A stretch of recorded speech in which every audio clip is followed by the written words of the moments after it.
নির্বাচনে ঠিক আছে, একদম বিজেপি আসবে 100 আসন পাবো আমরা। তৃণমূল একদম বিসর্জন, যে মায়ে বেটার দরকার নেই। আমরা কয়লা চোর, ইট চোর, বালি চোর, পায়খানা চোর, সমস্ত সব টাকা পয়সা চুরি করে খাচ্ছে, ওদের দরকার নেই আমাদের। আমরা বিজেপি সরকারকে আনার জন্য প্রতিশ্রুতি দিচ্ছি, সবাই মিলে আমরা চাচ্ছি। জয় শ্রীরাম। আপনাদের এই দুরবস্থা কি মনে হয় যে বিজেপি দূর করে দেবে? বিজেপি তো আসছে, তৃণমূলকে বিসর্জন করে দেবো আমরা নদীর জলে। যুবকদের জন্য যুবসাথী, এই বিষয়টি কেমন ভাবে দেখছেন? ও তো নোংরামো করছে, এই যে ভাওতাবাজি দিচ্ছে, জিও জিও করে নিয়ে যাচ্ছে, ঘর দেবে, এই দেবে সেই দেবে।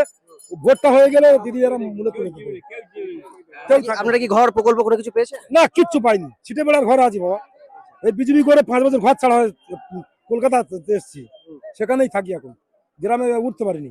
ঘর ছাড়ার কারণ কি আমার শাসক দলের জন্য? হ্যাঁ, এই তৃণমূল দল করলে তাহলে ঘর ছাড়া হতো না, বিজেপি করেছি তাই এটা অপরাধ।